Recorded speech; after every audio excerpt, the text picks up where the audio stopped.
Hey everyone, we've already got Skake in the chat. Welcome. This is week 2 of talking about C.S. Lewis's last work. It's a work of nonfiction, and it's kind of his summa in a way. We're discovering. We're talking about the discarded image, and we're talking about the back half of it, chapters 5 through 8, and maybe the epilogue if we have time. And we've got a different cast of characters to discuss it with. I'm very excited about talking about this book with all of them. First off, we have Doug W. Always great to see you, Doug. Howdy, Matt. We've got Risto, a staple of TLC he's become. Very excited to chat with him. And we've got Caleb Woodbridge as well. Thanks for being here, Caleb. And and hey guys in the chat, thanks for being here. Hey. So as you know, like we're last week we did kind of a literature review, sort of, or what Lewis wanted to do in lieu of literature review, where we kind of went through the influences. The literary influences that led to the medieval model that he's kind of pitching as the chief accomplishment of the medieval mind. Overall, especially because you guys haven't gotten a chance to pitch your perspective, what would you guys think of chapters 1 through 4? Do you feel like he painted a solid picture? Well, since I know Skank is lurking in the background with the comments, Skank, you broke my heart to say Boethius was just overwrought and too much. Hey, I'll tell you, this is a book that I stumbled across a long time ago. I'm a lot, you can tell by the way, I've been at it for a little while. But Lewis has just been a huge influence on my life, and in some ways a teacher and a discipler for me.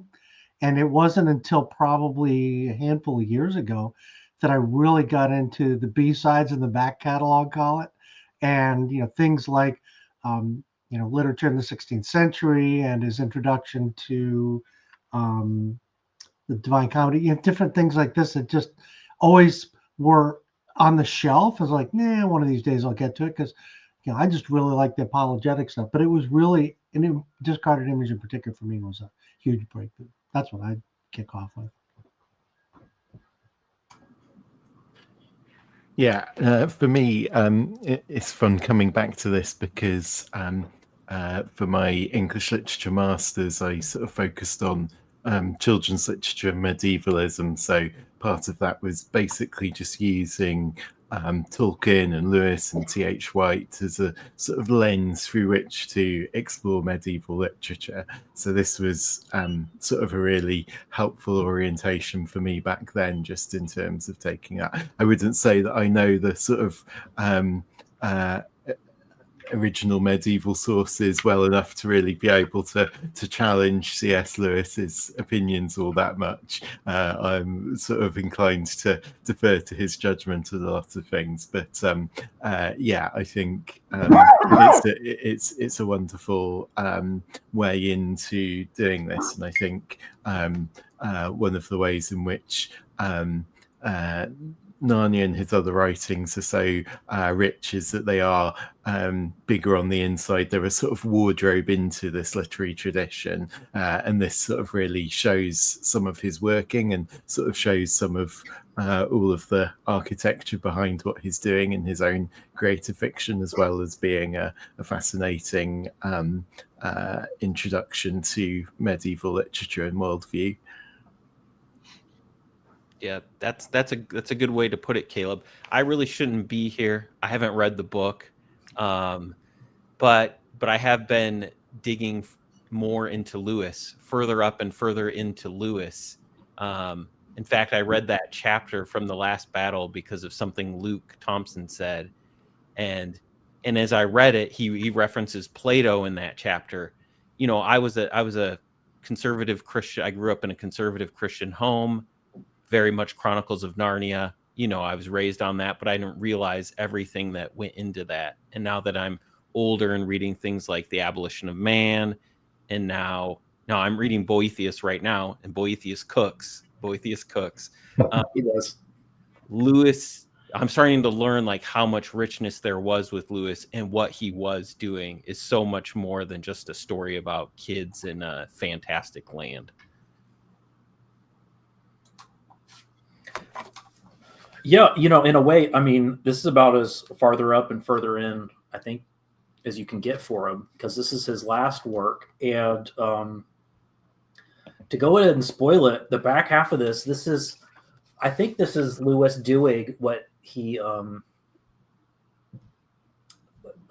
doing. Like, you guys have probably heard of the Donegality factor.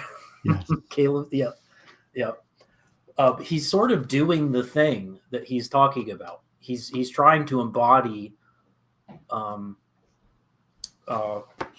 just to spoil it a bit, what we get towards the back end of this work is his description of what he thinks history is, which I think is going to be a good intro into just talking about the model itself as he kind of systematizes it for us. Is he thinks the medieval author isn't principally interested in being original per se, but he just wants to faithfully explore what has been passed to him from authoritative sources, and with some tinkering, he feels free to tinker.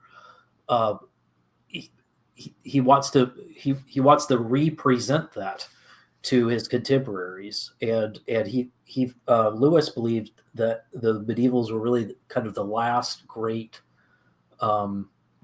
writers in that tradition, such that people right after the medieval period have to do more work. He says, like, it feels like an effort to kind of to pull myth and fact closer together, to kind of play with those things, because these are going to start to fracture from the early Enlightenment onward, and we're going to start to push them apart.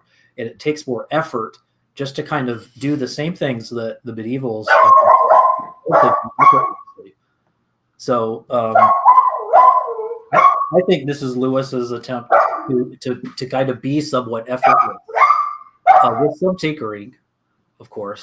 But Hilkern's here. He's trying to do it as a systematic whole. So yeah, just to get into it, we're going to start with chapter 5. That's the heavens. In a way, this is probably the crunchiest bit. We'll see where we want to go with this. But what did you guys? Anything that you wanted to pull out in particular with the heavens chapter?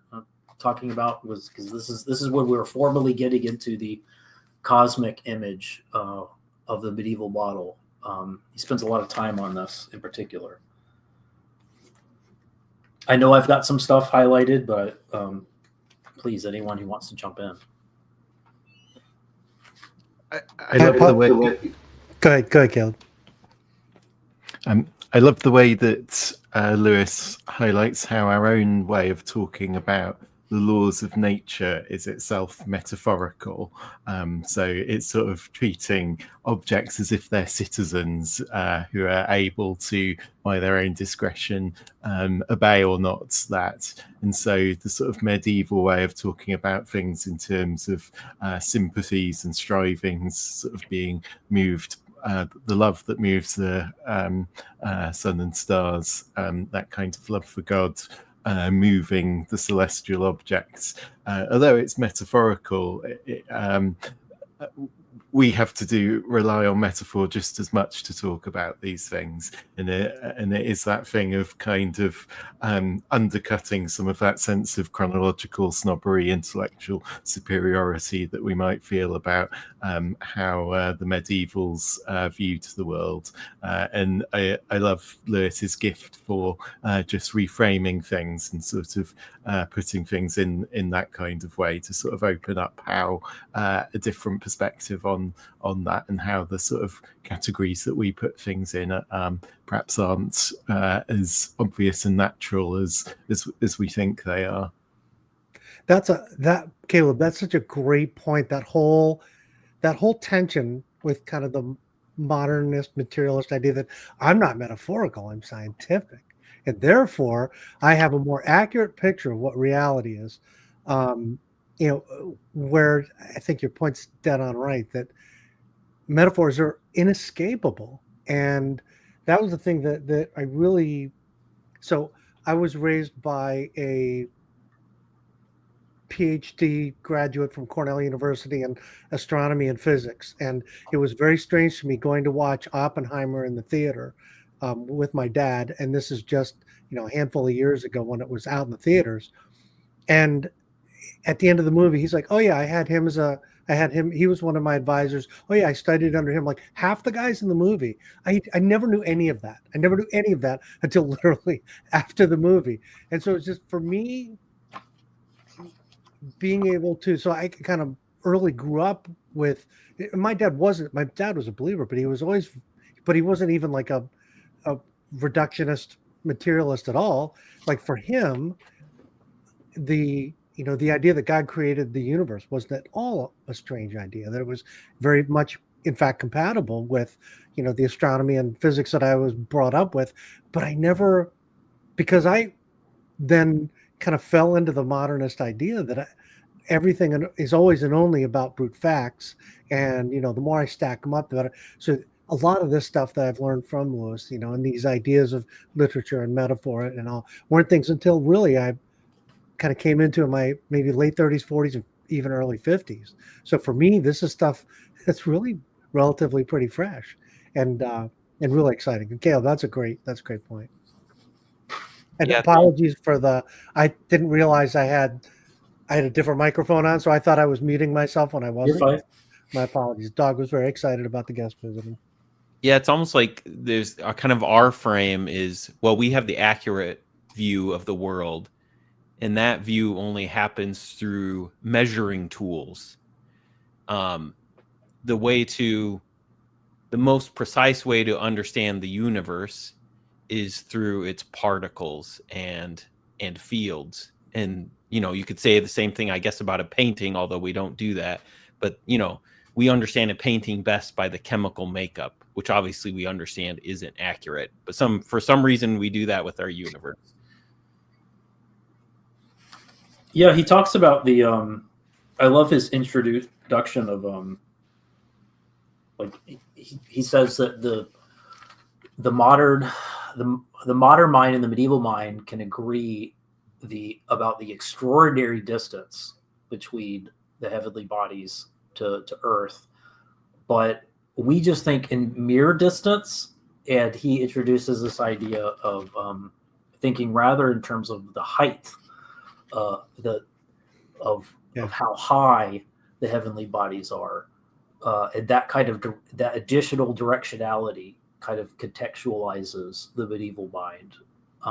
That adds, I think he says it speaks to our sinews and muscles as well as to our reason. I thought that was really nice. And and just the Chaucer's use of the kindly inclining of terrestrial bodies in their kindly stead to the earth, to the center, to the mundus. I thought that was really. It was. I had to whip out my dictionary when Lewis used the term vertiginous. I was like, I don't know what that is. I had to go look that up. That's that height. Yeah. There it is. Yeah, I got it underscored, and I don't think I remembered what vertiginous is. I guess vertigo. There you go. So same root. Well, that's very experiential. I can describe many things for you, like a mountain or a waterfall or a big crashing wave, but until I go get in the wave or stand under the waterfall or stand on the edge of a cliff, we have an experience of life that you can't understand the universe without that experience of it. And we can't measure that very easily, but it exists. Yeah, I think that experiential component is a really critical thing that he constantly we're constantly interacting with this.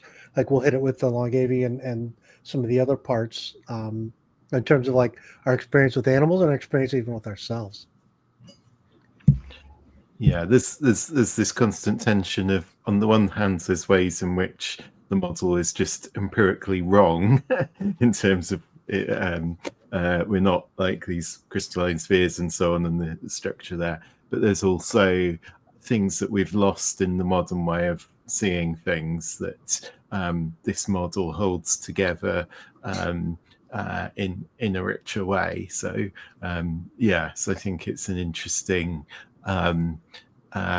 project then to think about, okay, how can you kind of integrate some of the insights of modern science with a more holistic way of seeing and experiencing the world. He goes on to talk about the operations of the heavens, which is when things get really exciting, because these heavenly spheres don't have fixed positions, and exploring. He says an intellectual construction devised to accommodate the phenomenon observed, which included mathematics. He says we've recently, in 1961, been reminded of how much mathematics and how good went to the building of the model, that being the Copernican model. I always find that helpful, that we which he brings up in I believe it was chapter 3 or was it 4, that the Copernican model, the movement of the heavenly spheres wasn't, we didn't devise a new model because one was factually wrong and one was factually right. It's that because we were able to demonstrate both with maths. Of course, Copernicus's model took a lot more complicated math to demonstrate, but that was seen to be it conformed to the medieval model a little bit better to have more complicated math to celebrate the movement of those models. It was rather that we had a new theory of theories that was developing by that period, which I feel that's a lot more radical. It really speaks to that transitionary period where we start to really define the natural sciences differently. It wasn't that that someone invented trigonometry and then discovered that the Earth wasn't the center of the solar system. You could put any of the planets in our solar system at the center. Theoretically, it devised math around it.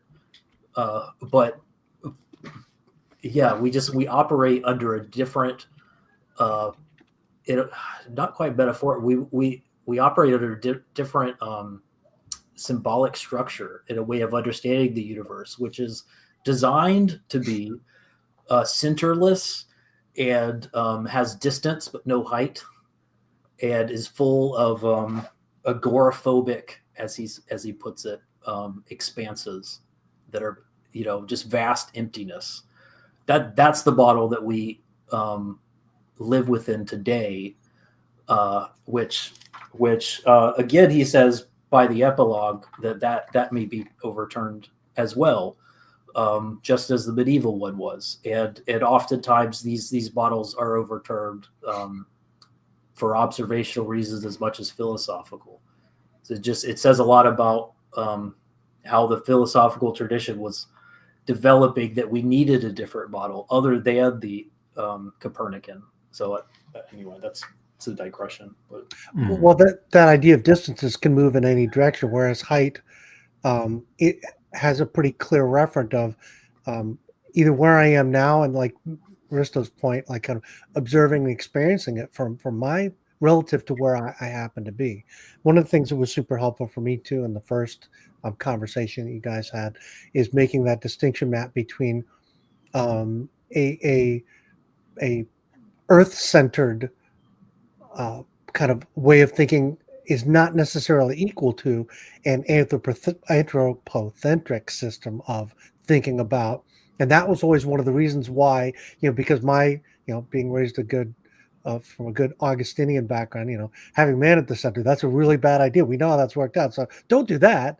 And then to see, kind of an Earth-centered model, be like mistaking that for an anthropocentric idea was that was a big blocker for me, and so I'm glad you guys pointed that out last week.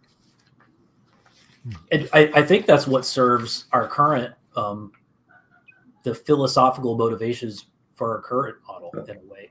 Our modernist model is I think it's more to the modern mind, it's a little more intellectually satisfying to make sure, whatever the case may be, Earth need not be a center point or any kind of fixed point in any model that we come up with. I think that's intentional. Well, and is it maybe the case then that because I've lost Earth as the center, I need to find some center, and so I'm desperately, seeking a center, and it eventually lands on myself. So now I'm the center of everything, which is kind of a weird twisted way of what the original kind of fall apart was. One of the things that I don't know if you guys have heard of or read Michael Ward's book, The Narnia Code, but I really strongly recommend that to anybody. And I guess I didn't. Yeah. Oh, and Planet Narnia too. Yeah. So yeah, there's two versions. Planet Narnia is the super long version, and Narnia Code is kind of the abridged version. But I didn't really recognize it until having reread this section on the heavens, when he goes into that whole. He starts. I think I don't know what page number this is. I think 86 thereabouts.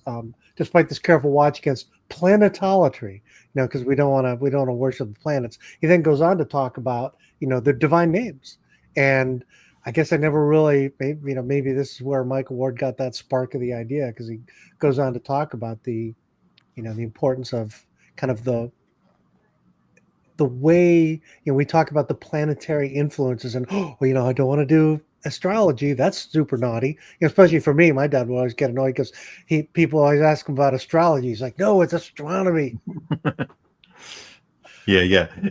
I think there's definitely lots here that sort of feeds into the whole Planet Narnia hypothesis, in terms of Lewis obviously had that real sense of the classical medieval planets, and you also see reflections of the Ransom trilogy, and particularly that idea of, he talks about the difference in the idea of space, between space as a cold, dark vacuity compared to the heavens, and that's sort of one of Ransom's big transformations in Out of the Silent Planet, is going from seeing space as space to seeing it as the heavens. And in the afterword, where where Ransom is writing to Lewis, it's sort of fake framing thing, he's sort of saying, if we can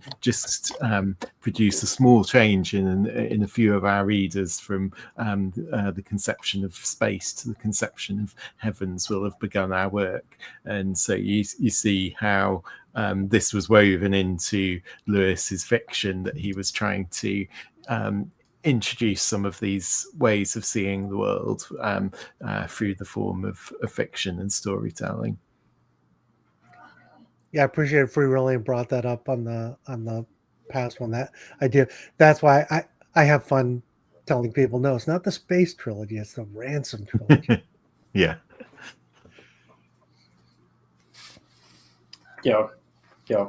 It may do well. Yeah. Do we want to sit with that a bit longer? Because that's probably that particular nugget is probably something that has the most lasting impact across his other works, in a way. The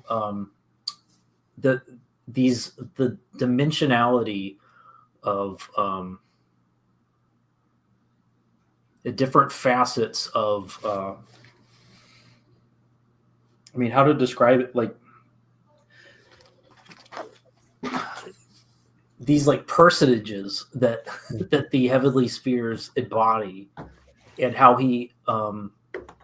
Lewis explores that in his fiction in particular, seems like an enduring that was an enduring passion for him from the Ransom trilogy onwards. And I do have friends, including Twitless, who was on the last one, who remains he he remains a skeptic on this in terms of like whether or not this was a abiding influence on the Narniad in particular. And very understandable, admitty, intelligent, thoughtful, caring people who really like the Narniad will push back against the Planet Narnia position and say it's just a little too it's a little too delicate, it's a little too complex. It starts to feel like these 7 books are now like analogies in a way for something that feels it makes it feel a little colder. It feels like a game, a 7-year long game that he was playing with himself that he never told anyone about.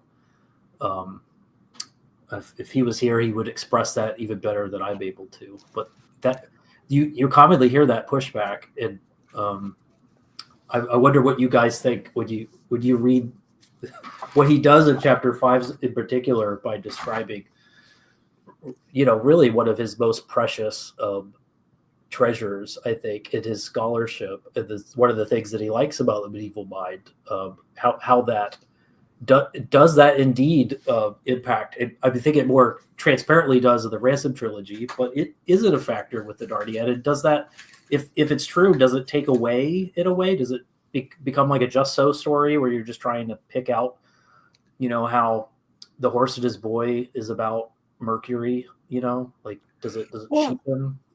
I think I could follow that if maybe the first time you're reading Planet Narnia and you didn't have this other context, but I almost think it's unavoidable when you read things like The Discarded Image and you realize how much context Lewis had, like just an insane amount of other literature and pagan literature and all these other things that informed the way he was thinking. And like, I didn't discover half of it. Not that I even discovered half of it. I mean, that's probably a stupid thing for me to even say. But the discovery of just how deep, like every time you peel back a layer, it's like, whoa, wait, there's another. Whoa, wait, there's another layer. Wait, there's another layer. Like, yeah, I keep peeling it back. And when you just, like when you read something like The Discarded Image, you're like, wait a second, all that stuff is already in his head. And then that's all informing all the other stuff he's writing. I think one of Lewis's books I found really hard to get into because I knew he was baking in a ton of stuff for which I had no great books reference or anything. Like I had no idea all these. So like I have my Logos, man, I think I told you this. I've got my Logos copy of Discarded Image because I constantly have to right click and look stuff up because I'm like, I don't know what that's a reference to. I don't know what that is. I don't know what that. So having things like an annotated version, which gives you that extra context, I think it helped me to see like, whoa, like there's way. Yeah, of course you can take the surface and it's great fun just at the surface. But then when you do start peeling back those layers, now, of course, I know Ward, obviously, the joke in academics is that you always have to innovate and come up with something new. But then I even fall back to Lewis, who would say that, so often it was innovation. You had to know the basic stuff before you could even start to innovate. And there's just so much basic stuff I don't even know. So it's a fun discovery. It feels like all along. Yeah. I think it's likely he was doing that, but I think you do. There's somewhat of a risk of seeing too much that's there. Like you see it in a lot of conspiracy theories these days. It is easy to see too much, but especially where Lewis was coming from and how he was educated and how he operated. That is how he operated. I taught at a classical school for a few years, but I wasn't educated classically myself. So like I'm in midlife right now and just kind of discovering I wasn't really educated well. So over the past couple of years, I've been reading Euclid's Elements with our kids and now Boethius. And Boethius references geometry in Euclid. And I'm starting to see all these connections that people who lived before me, like even the foundation of the United States and our founding documents, refer back to Euclid. So like there's all these tons of connections. Even as I'm reading Boethius, book 3, chapters 9 and 10, I'm like, oh, that sounds like Be Thou My Vision, or this sounds like Turn Your Eyes Upon Jesus, 2 hymns I love. Did the hymn writers draw from that? Likely, it's definitely possible, but some of these connections you can see like super clearly. And that, again, that's how Lewis operated. So if you had to err in one way, I probably would err on the side of him using those. Yeah, I think I'd probably look to Lewis's essay about sometimes fairy tales say best what's to be said, where he talks about the creative process for the Narnia books. He says the idea that he kind of came up with sort of Christian truths and hammered out allegories for them is pure moonshine. But he also says that he talks about the artist and the man, and there's a strong echo of Ian McGilchrist's right brain, left brain, with the way he sort of talks about the two sides of how he developed it. But then that sort of rational side, the logical side, coming in and kind of systematizing it. It starts with images, it starts with a creative flow, something that bubbles up. But then he sort of comes in and puts in these extra meanings. And I can really see him doing that with the sort of planetary stuff. And in The Discarded Image, he talks about the planetary characters need to be seized by an intuition rather than built up out of concepts. We need to know them, not know about them.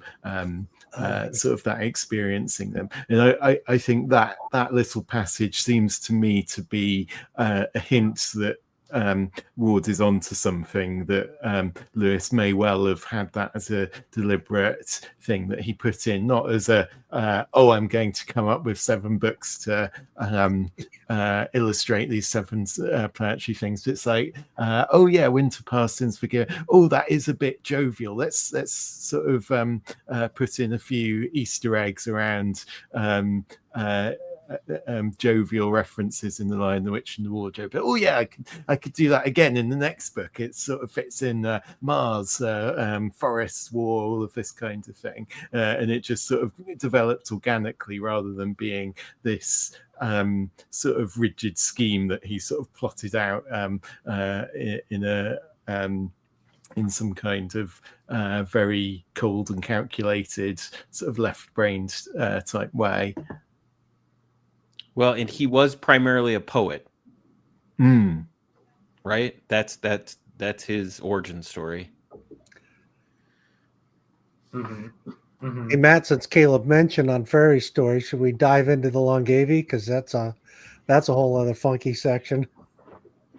Yeah, what did you guys think of the creatures, the sublunar creatures that he goes into, the long-lived ones, the Longavi?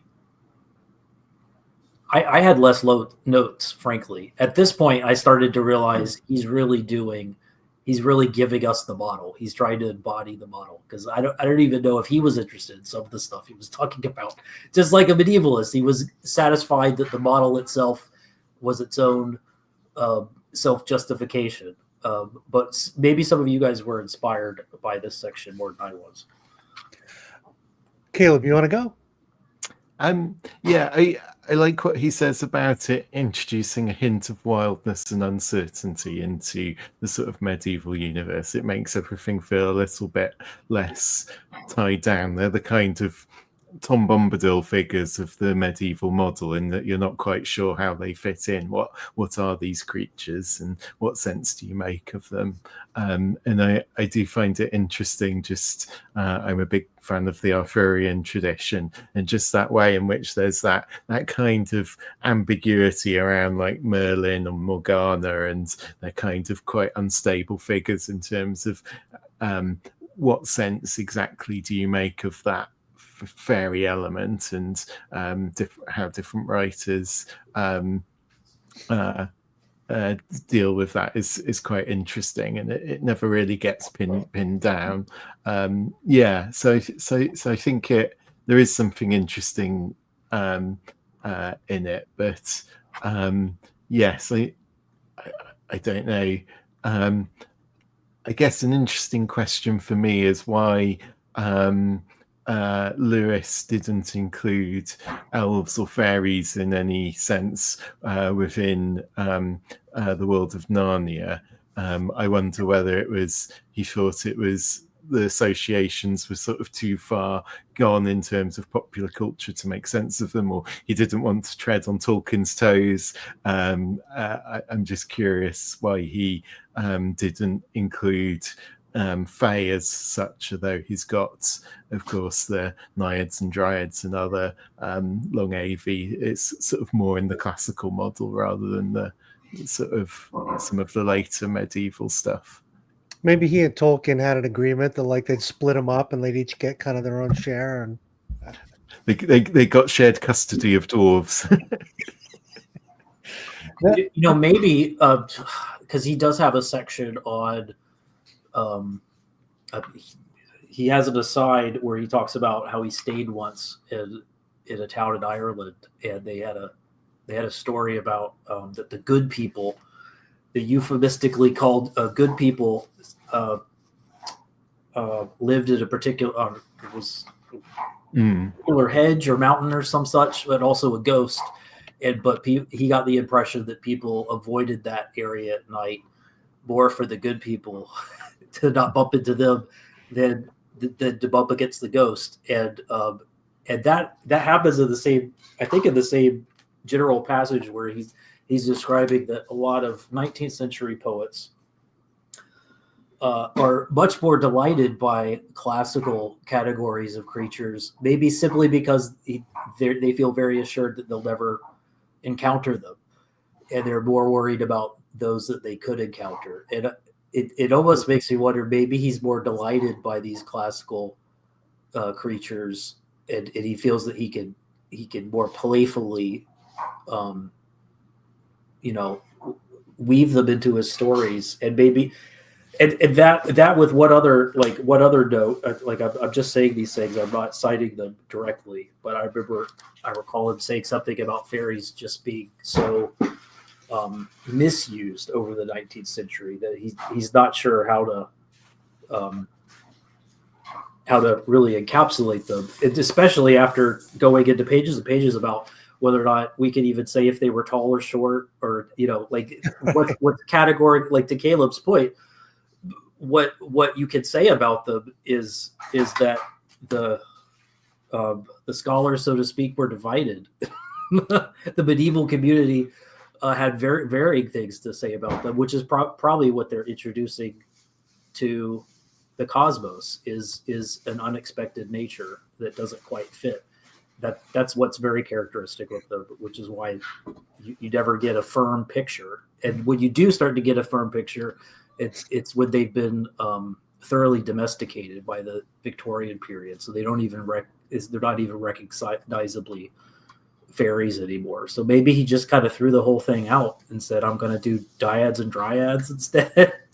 Well, does Tolkien use fairies? It might be something that both Lewis and Tolkien. Well, the elves are his sort of recovery of them. He doesn't use the term fairies, but in some of his older stuff, he uses gnomes for some of the them and stuff like that. But he kind of, I think, as he went on in developing the Legendarium, he kind of moved away from the kind of more familiar names, just because they gnomes and brownies and stuff did kind of suggest the wrong kind of imagery. Well, in Lewis is very much more wooey and ethereal in the Ransom trilogy than in Narnia. For I feel like it's more of a, like, from our perspective, interaction with the supernatural realm or the mythical realm.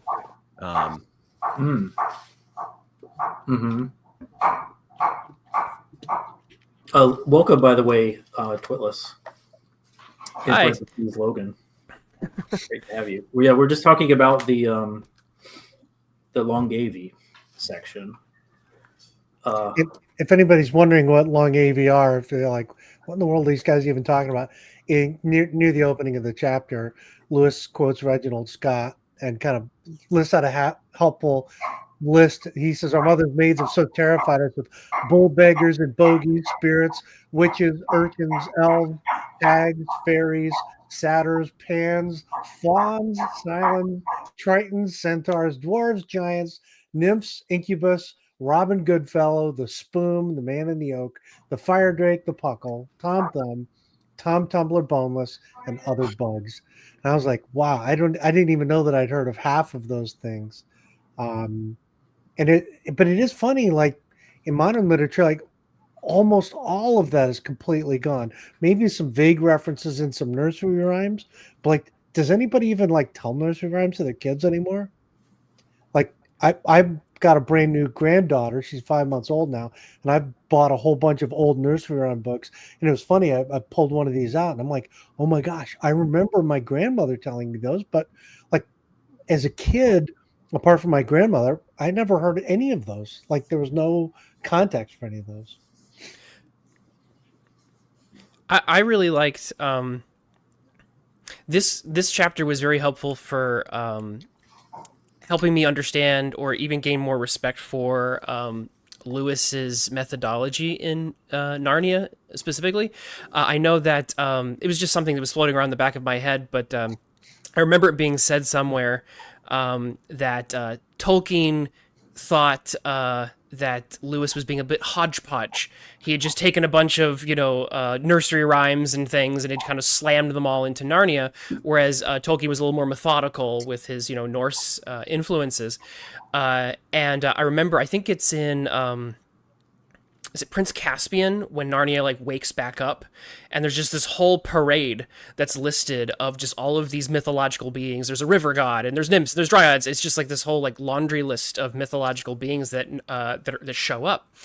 And what's really interesting is reading this chapter on the Longavi. You can see that as opposed to it being just a haphazard methodology, Lewis's methodology is far more intentional. You can see like what he's doing is not just grabbing everything and mixing it into a soup without any thought behind it, but that he actually is he's following a tradition, and he's one that's informed by his background and his scholarship. And so I just gained so much more respect for what he's doing in Narnia through reading this chapter. So I found that to be really fascinating, that he said his approach in mixing these elements together is not just him being a modern man. It's actually, according to him, it has a background in medieval thinking, and he's actually employing medieval thinking intentionally. And so I found that to be very enriching for that work in particular. Yeah, rather than it being like a case of warmed over leftovers, like whatever junk is in the fridge, we're just going to throw it all in a pot and make some casserole. Like it's actually you kind of come to realize he was a professional chef of mythology, of taking in the right proportions and balances and components. And we were just before you jumped on, Logan, we were talking about Planet Narnia and kind of some of that kind of his ability to pull so many deep resources together. So that's a great point.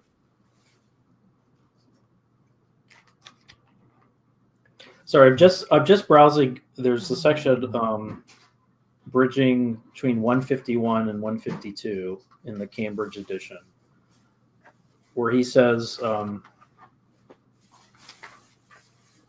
even today, the public speaker who warns me not to hide my head in the sand like an ostrich is not really thinking and does not want me to think about ostriches. The moralitas is what matters. You need to know, quote unquote, these quote unquote facts in order to read the poets or to take part in polite conversations. That's that kind of layered understanding of the value of of knowing, knowing the value of metaphor, like all these kind of categories that we struggle because they're so easily and resolutely defined to our modern minds, like understanding the layered quality in which they were very naturally embodied as they discussed, as nymphs and fairies and all kinds of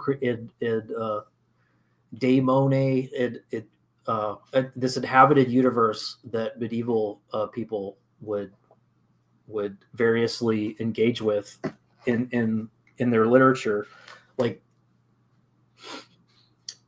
I found that particular example of the ostrich with its head in the sand kind of helpful, especially as he's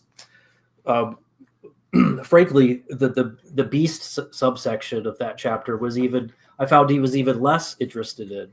Maybe he was interested in the fairy section and I missed it, but I found he was even less in the beast section, except to demonstrate that was, if you wouldn't have a complete picture, you wouldn't have a universal model, which is what the medievals were interested in. And that's actually what Lewis is interested in, is painting the complete picture of the model. And he wouldn't be doing the model a service unless he were to cover that particular topic, that particular taxonomy. Well, so what do you think? Don't we today still have our images in our myths? Like if I mention Michael Jordan or the Goonies, like you know what those things mean, and I could draw upon them. But it also kind of feels like, my question for you guys, kind of riffing on what you just said, Matt, is in our time, have we given up on that universal model that they were, they would look up and ponder how things were and think about that big picture. In our secular age, did we give up on that project? Is it that, we're just that's a really good question. I actually, I was just thinking about that, Risto, but I have a kind of disappointing answer, which is I think that our world is haunted by we have just as much of a haunted or gothic world. It's just really lame in the postmodern world. And I'll give you a couple examples. I actually think that if I had a minor critique of Lewis, but I think he would actually laugh and agree with this. But if you think about like the medieval mindset and thinking about all of these intermediary spirits that kind of like, hover about and have influence over and even sometimes determine people's lives. And then you think about the fact that if I talk, and it's, that's medieval thinking. That's all. That's superstition. But if I throw on a couple terms like sexism, racism, and I throw the isms out. These are just as much spiritual ghosts that haunt and create their own models that, in some cases, have almost astrological predictions. When you think about how you're supposed to go to modern day exorcisms, I was once required to go. We sometimes have this happen even in academia. You need to go to this struggle session to have an exorcism to confront your whiteness. You need to go to this place to have this ism exorcised from you, because if you don't have that exorcism happen, it will determine how you unconsciously interact with your world. Even if you don't know it, these isms, actually, there's multiple isms that are currently impacting how you unconsciously interact with your world. And if you don't get some sort of secret knowledge about how that works in your life and your society, you're going to be beholden to these forces beyond your control that you're unconscious of. And so I'm like, this is just as superstitious as the medievals ever were. It's just really lame. There's not like a really cool, like, astrological planet spirit between the moon and the earth that's determining me. It's the fact that I was born in a particular stratus of society that's secretly determining how I operate. I think we're just as superstitious in some ways. Just like I said, there's no cool Grecian mythological lineage behind it that the medievalists had. We just have a very Marxist ghosts. Yeah, so I think it's another one of these ways in which Lewis reconfigures our categories to sort of show how the sort of common factor was often determinism versus freedom, and the astrologers, in being determinist, are perhaps closer to modern day social scientists and psychologists than we like to think, and there's not this vast gulf between medieval thinking and modern thinking in those kinds of respects, and that's the sort of thing he unpacks a bit more in an introduction to English literature in the 16th century. He talks about magic and science and how these kinds of things break down in sort of different ways to how we might think. But yeah, I think he talks in the epilogue about how no model is a catalogue of ultimate realities and none is a mere fantasy. It's learning to sort of recognize what the different models do well and perhaps where they're limited, not making an idol of any one of them, but also how they reflect something much more than just a rational grid of facts. It's much more about the prevalent spirit of an age is reflected in there. He talks about how hardly any battery of new facts could persuade a Greek that the universe contained something as repugnant as infinity, and hardly any battery could persuade the modern that the universe is hierarchical. And there's much more deep-rooted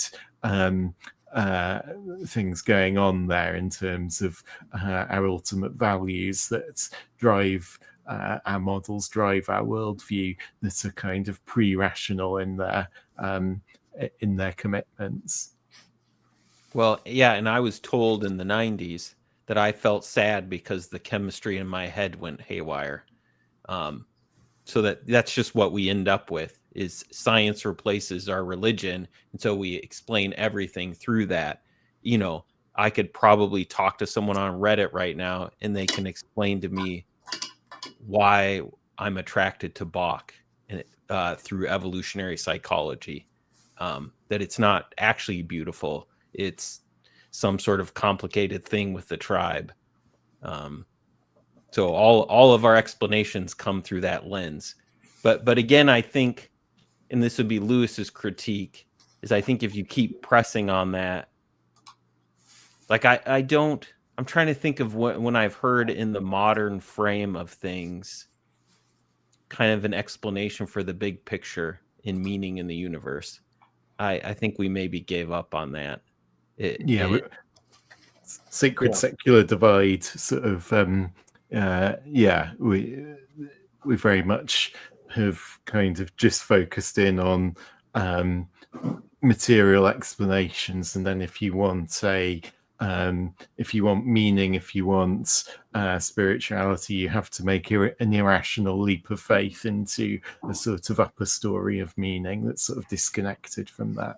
Or you just find meaning in my family and my hobbies. You know, it's just, you find it in the, not that there isn't meaning there, but that's as far as it can go.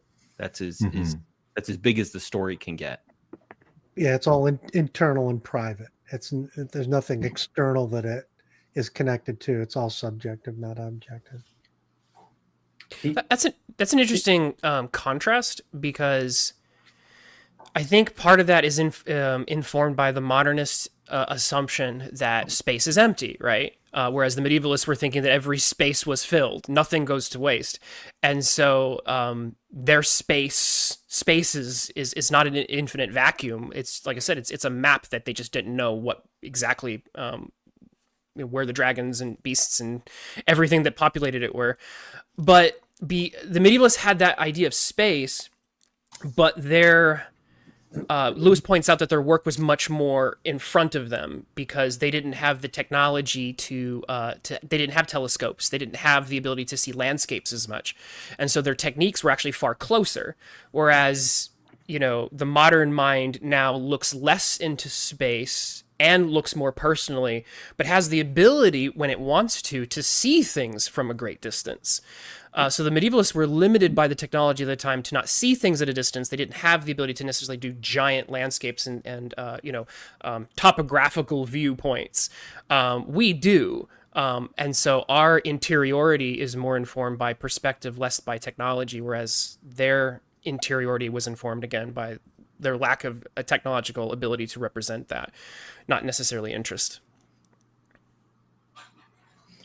He's got a section at the end of the influence of the model in the last paragraph. For me, it's page 215. He says, always century by century, item after item is transferred from the object side of the account to the subjects. And now, in some extreme forms of behaviorism, the subject itself is discounted as merely subjective. We only think what we think. To all you guys' point, having eaten up everything else, he eats himself up too. And where we go from that is a dark question. That basically ends the book. He only has an epilogue after that sentence. Yeah, if you want to get the heart of Lewis, always read those final lines. That's how he works. Yeah, after he softened you up with a whole bunch of jabs, that's when the knockout blow comes. Mm-hmm. Yeah, and thankfully, I love what he does with the influence of the model, because I was thinking, is this just going to be another lit review for him? And it's not. He kind of does what he does in chapter 3 again with the influences. The transitional figures. He demonstrates that he kind of attacks for a little bit that assumption that we have that Christians invented historicism in a way, and he wants to blur those boundaries a bit to make us uncomfortable, make us kind of sit with medieval authors who very frequently weren't interested in the history of the matter, and the pagans who were interested in the history of it, and to not kind of fit people into those kind of firm progressive boundaries, so to speak. I thought that was fascinating. I think the point, Risto, I think you just brought up about him being at his ending note. It was really interesting to think about Lewis's work, and because I think this is from the preface is dated 1962, so we're he's writing and thinking through again some heavy postmodernism. Like this is when some of that starts hitting the gas, and so like that's what he's seeing. Like that's kind of like the zeitgeist of that. That's where his perspective is situated. And so it's really interesting to situate him in that, and it's really, I don't know why I think this way, but I often think of Lewis and Tolkien as, and I know this is wrong because I know that they wrote during the 60s, but I always think of them as pre-60s people. I think that it's because of their perspectives. But the fact that we'd have, pre-60s people who lived through and interacted with the time, and this is kind of what their opinions of it were. I don't know. I think there is a common thread of when you think about the Tolkien with the twilight of man in some ways, this very tenuous point where Gondor's at the brink of ruin, and then Lewis and his thoughts on this and how it shows up in some of his other work. They definitely didn't. They were definitely cognizant of what the 60s were the consequences of that were gonna be. That hideous strength. Mm-hmm. It just to land the plane a bit. One of the other striking moments in the influence of the model chapter, which we kind of touched on at the beginning, but disabusing us of our modernist convictions about literary property. He wants to speak about the the enormous originality in a sense in which Mallory and Chaucer and Spenser and other writers committed to the craft of writing what they wrote, but not in the way that we would even consider it meritorious to be writing in these ways. He says, far from feigning originality, as a modern plagiarist would, they are apt to conceal it. They're not actually interested in being original. And at many places, the points at which they are most original, they're arguing perhaps with themselves, he says, as much as with the reader. That please don't take this to be original. Like I'm really honoring the source text, so to speak. Well, and you can be original, right? Like you can take a canvas and cover yourself in paint and roll around on it, and you've been original. Yeah. The aim is not self-expression or creation, he says. It is rather to hand on the historical matter worthily, not worthily of your own genius or of the poetic art even, but for the matter itself. And if we were to ask Lazimon or Chaucer, why did you not make up a brand new story on your own? It's the sort of things that we ask ourselves. Lewis says, I think they might have replied in effect, surely we're not yet reduced to that. Why make things for oneself like the lonely Robinson Crusoe when there is riches all about you to be had for the taking? That's another way of him kind of circling back and letting us know what's distinctive about this heritage of medieval authors and how they got at the thing, how they did history even, which kind of gets darkened in our modern mind.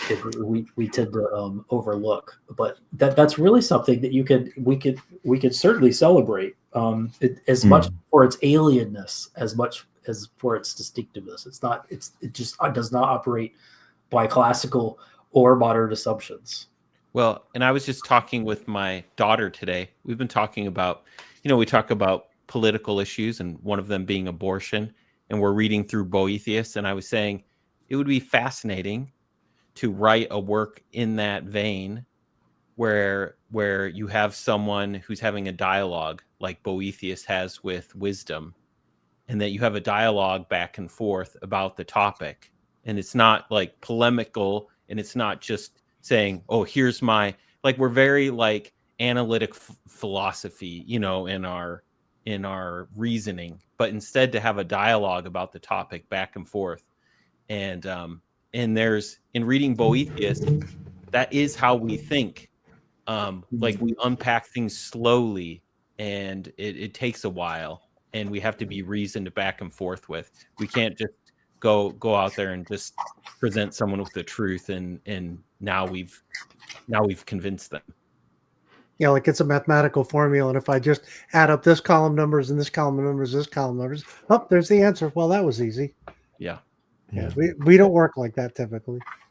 Yeah, I think it's interesting as someone who writes or dabbles in writing, just thinking about that, because for a long time I've been playing around with trying to do something with the King Arthur mythos myself, and for a while I was trying to do a sort of clever sci-fi reinvention of it, but then particularly in terms of wanting to sort of hand it on to my daughter, I was like, actually what I really want to do is to try and find a way of telling the original stories faithfully, but in a way that's kind of accessible to her. So I sort of have gone back and started again, and I'm sort of writing it off and on now, just trying to do it in perhaps more in the spirit of Mallory drawing on his French sources, where I'm sort of adapting and tweaking, but it's trying to very much be an authentic representation of the tradition, just brought alive in a fresh way. But yeah, I wonder whether Hollywood is becoming more medieval in its love of remakes, but perhaps that's just risk aversion rather than reverence for source material. One thing I love about this whole book is how it highlights what everyone's kind of, I think, what we're all circling around here, and I'm sure the idea, the perspective that the medievalists have regarding their situation in history, I guess, and as opposed to the modernist who looks at himself at the top of an ascending staircase. The medievalist mind saw him as one on a descending staircase. And that's such a critical difference in how you interpret everything.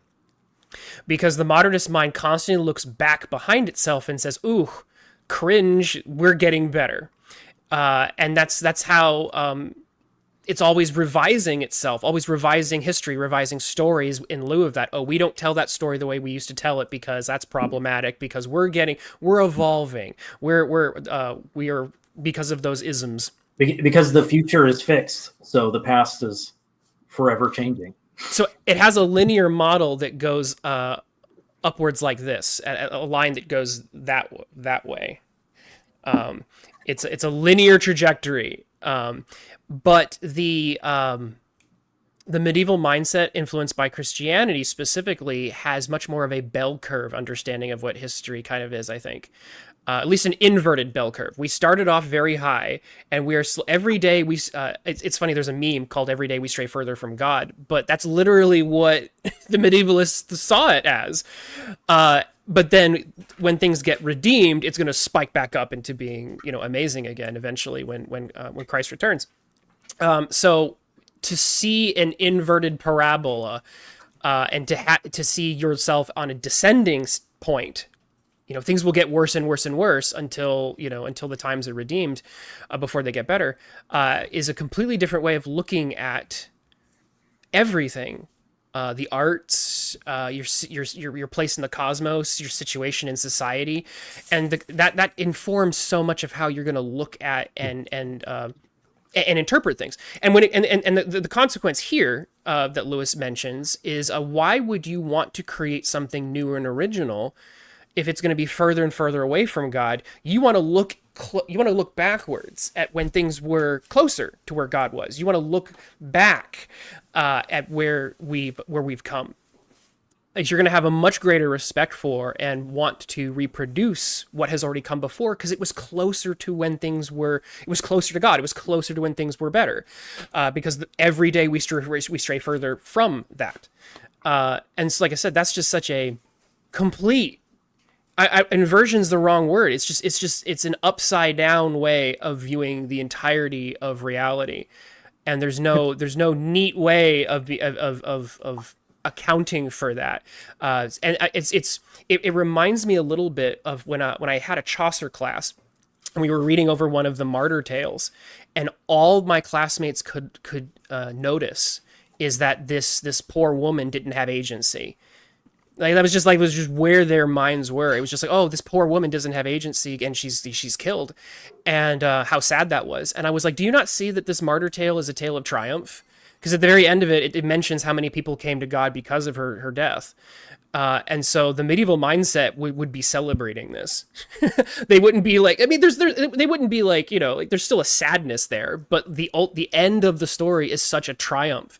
But it's only a triumph if you can see it through that lens. Because if you see it through our lens, you just see this poor woman who was, oppressed and dies. Logan, it's a reversion of an inversion, is maybe a way to think about it. So. Things are already inverted. That's why the Stranger Things idea of living in the upside down. I'm already in the upside down, so the reversion is that promise, that future promise. So what you're suggesting is we should go further up and further in. Is that what you're saying? Yeah, it's so funny. The more you read all those little notes that he puts in those works, you could just see where he's coming from in here, which is very enriching. Yeah, definitely, absolutely. Well, you notice. And I don't know if it's our particular consumeristic society or not, but I was just telling one of my kids today, like I grew up in California in my formative years, and Taco Bell was our tradition. Even though I grew up in a state where there were Mexicans all around, and it wasn't until later in life that I actually went to Mexico and had like real Mexican tacos. But we're so like I was so settled. My tradition was Taco Bell tacos, and it was so shallow. The geometry that I was raised on was very shallow and simple, side angle side, and you just memorize the thing and you move on. And then as I learn about and discover Euclid, I'm like, oh, it's this whole method of building a foundation of axioms and definitions, and then building upon it a picture, piece by piece of how geometry works. It's actually a careful way of thinking, and then to discover other people took that way of thinking and applied it to all areas of life. It's just so much richer. It's something you can inhabit. So like that was something that I did. Is working with a friend. We kind of challenged ourselves to build a wall that we were working on using just string, like using string and a straight edge, and then not even like a right angle. And what we did was we figured out by setting compass points and things like that we could draw and start to break down. And we did kind of that. It was just a goofball thing that we were doing, but we were amazed at how with just, again, a straight edge and string at a fixed point, we could make right angles, and we figured out how to do, but it took us a bunch of horrific failures. But then to be able to inhabit that and like actually build a wall that was plumb by just using some very basic, simple tools. And I kind of looked back on that, reflected on that, and kind of, Logan, some of the things that you were saying. We think we're improving on things. I'm just kind of laughing at one of the comments here in chapter 8 when Lewis writes, one gets the impression that medieval people, like Professor Tolkien's hobbits, enjoyed books which told them what they already knew. So it's not so much like the new and the fresh and the cutting edge, as much as like just the retelling of good old stories and of inhabiting good old models that, they may not be current or fashionable, but they work and you can live in them. Yeah, he ends his epilogue with what at first sounds like a retraction of his thesis, so to speak. At least we might get excited, lest we get excited that he wants us to discard the modern image and reclaim the medieval in its stead. He says, "I hope no one will think that I am recommending a return to the medieval model. I am only suggesting considerations that may induce us to regard all models in the right way, respecting each and idolizing none." But then the revolutionary turn happens. He's so good with words. And these are some of the last words we ever get from this man, who only dies a couple years later. We are all very properly familiar with the idea that in every age, the human mind is deeply influenced by the accepted model of the universe. Mm-hmm. Our own day being no less so. But there is two-way traffic. The model is also influenced by the prevailing temper of mind. And then the very final paragraph. This is so damning. It's only damning if we're idolizing the modern model. But he says, it is not impossible that our own model will die a violent death, ruthlessly smashed by an unprovoked assault of new facts. Unprovoked as in the Nova of 1572, that new overturning the replacing the Earth-centric model with the heliocentric. But I think it is more likely to change when and because far-reaching changes in the mental temper of our own descendants demand that it should. The new model, and again, like anticipating objections to this, the new model will not be set up without evidence, but the evidence will turn up when the inner need for it becomes sufficiently great. How could this be? It will be true evidence. But nature gives most of her evidence in answer to the questions we ask her.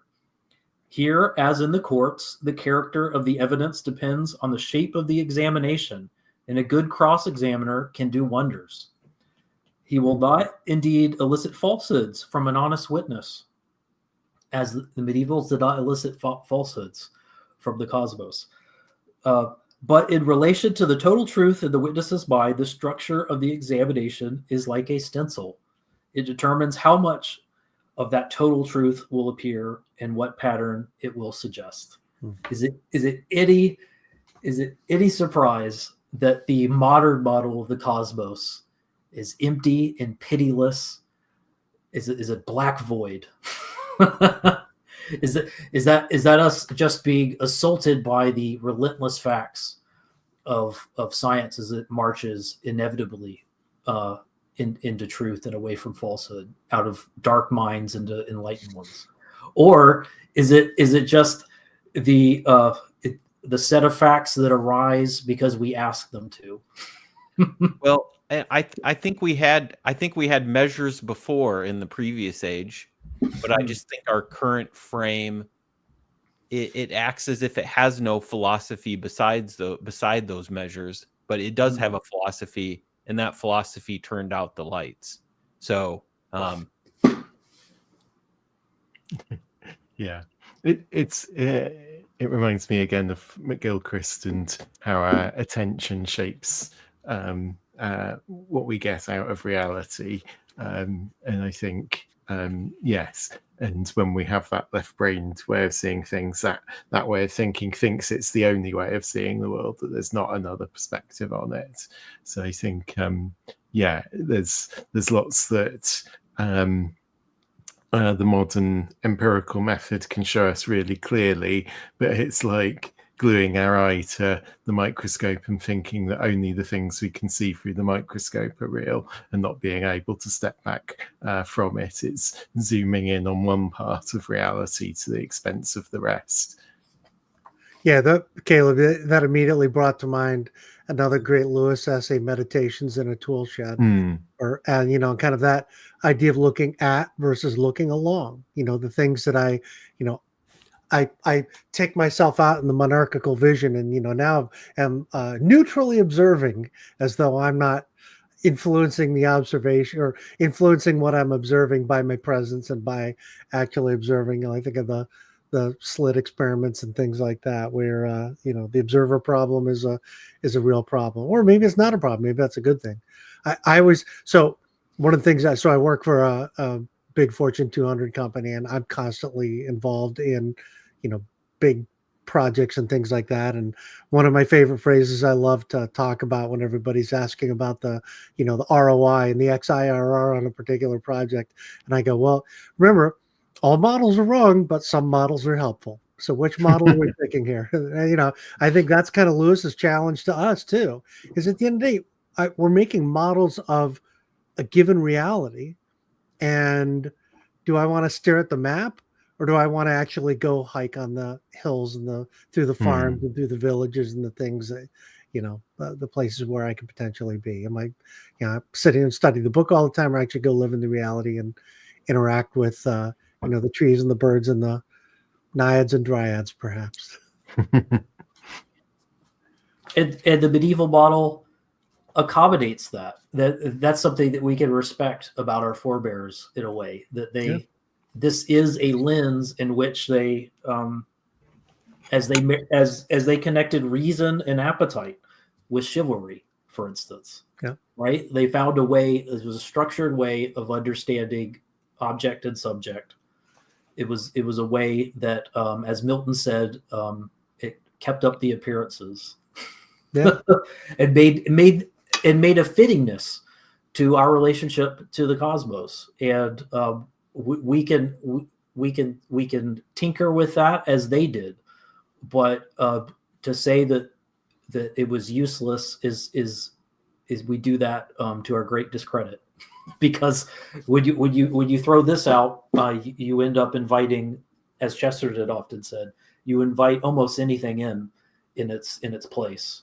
And I think that's one of the reasons why Lewis was so passionate about this. It self-described a dinosaur, so to speak, to be as fascinated in medieval literature and in the worldview and looking along the light of that particular framework and seeing what it illuminated, so selectively, as any frame does, but helpfully, you know. I'm picturing Free Willing in the background. He had that Chesterton picture very poignantly posed behind him, and reminds me of the democracy of the dead. That I mean, if we're truly Democrats, then we would respect what our ancients and our forebears and those who came before us brought us, and recognizing again that, like me, we're all capable of error. And then the other Chestertonism that I know Free Willian would remind me of is Chesterton's fence. Just simply because I see this thing here. Wow. So right behind my house, I've got the development that I live in was built on an old apple orchard, and or a series of orchards, not just apples. And if you go over back toward the creek, you'll stumble across these old fences. And it's a great opportunity to kind of remind, and I use Chesterton's fence a lot at work. People are like, well, we should blow up this old thing we've always done. I'm like, I'm the old timer here now. Look at the white bear. Do you know why we built that? We built that for a reason, and we probably don't want to blow that up. No, it's so anyway, all these things, these metaphors apply over and over and over again, and there's a lot of power. I do want to just, if somebody wants a really great follow-up reading, I'd really strongly recommend Jason Baxter's The Medieval Mind of C.S. Lewis. This is a super helpful. It accompanies Discarded Image well, but a lot of other. It helped me. Like earlier, I mentioned, so often I need kind of the annotated version because I have no idea what the actual content is. So, but I mean, even Lewis talks about that in the early part of the book. You need people who will accompany you on these kinds of. That is right in the very. I want to look at it. Right in the very opening in the preface, and he's talking about how we recognize that so many of these things we can't find out for ourselves because we have to turn to commentators, histories, encyclopedias, and other helps. But there are also dangerous places that we have to be aware of, and that's why models and maps are helpful. Don't go down that path there to the left. There's a bear at the end of that one, so don't go that way. Yeah, how very Dante of you. We do need our Virgil from time to time. With these particular. I've got to go, but great to speak to you all, and happy 75th anniversary of the publication of The Lion, the Witch, and the Wardrobe for Thursday for all who celebrate. Is it today, Caleb? It's on Thursday, so just a few days away. 16th of October, I think. 5 years, crazy. That's awesome. If I remember right, I'll double check on Google later. Thank you so much, Caleb. It's so great to meet you. I hope to see much more of you. I don't know how you found us, but I'm very glad that you did. Glad you did, yeah, for sure. Yeah. It's been a lot of fun. Thank you. So. Yeah, and thank everybody. Thank you to all in the chat. I see we all saw a lot of names that we know and love. And thank you, Doug. Thank you, Risto. Thank you, Twitless. And once again, thank you, Caleb. This has been a great conversation, and we'll probably do more book club sort of things in the future. So please feel free to recommend. Awesome. Hope to see you guys later. See you guys.